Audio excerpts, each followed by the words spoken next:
Assalamualaikum warahmatullahi wabarakatuh. Magandang gabi sa ating lahat mga kapatid. At alhamdulillah nakauwi na tayo sa bahay.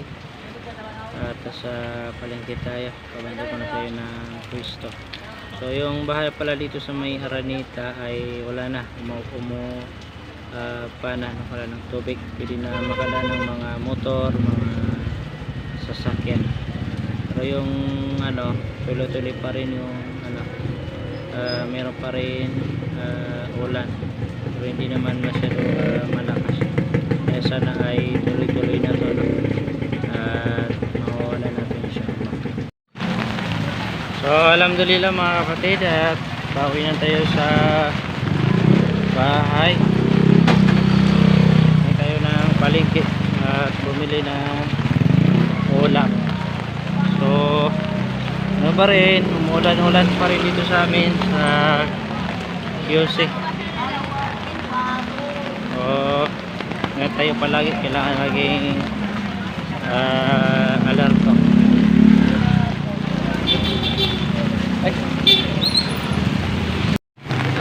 So gagawin natin ngayon, bago tayo umuwi ng bahay, at silipin muna natin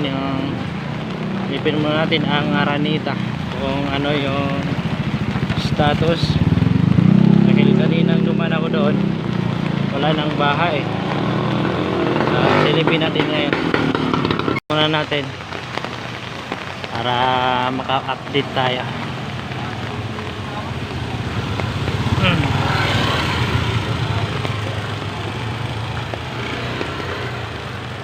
Kagabi umabot na dito, kagabi mga alas 10 ng 11 PM. Pero ngayon alhamdulillah wala na, umupa na yung tubig.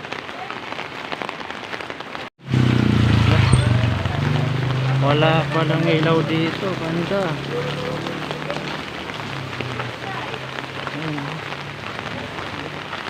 Yung banda pala dito walang ilaw, pero doon sa palengke may ilaw eh.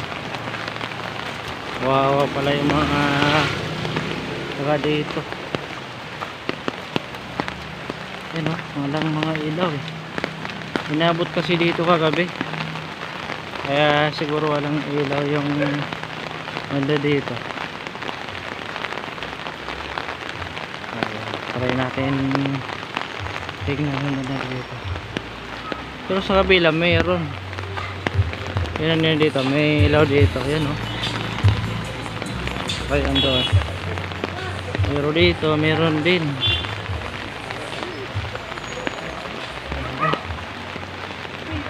So yun, silipin natin status.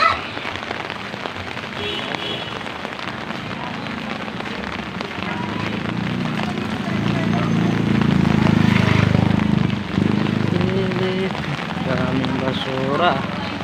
Yun na yung mga basura dyan, umampak.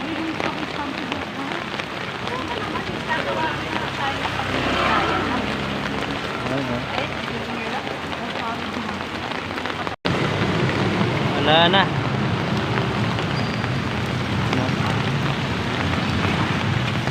Clear, wala nang baha, wala nang tubig.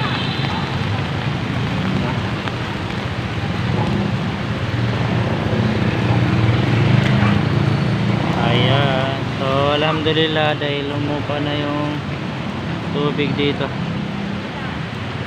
pero kailangan pa rin natin mag-ingat dahil umulan pa rin eh.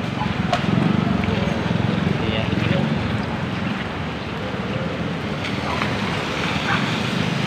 Yung video natin kagabi, ito napakataas yung baha dito kagabi.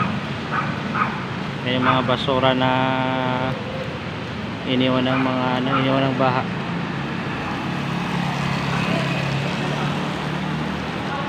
So hanggang dito na lang yung ating update. Assalamualaikum warahmatullahi wabarakatuh.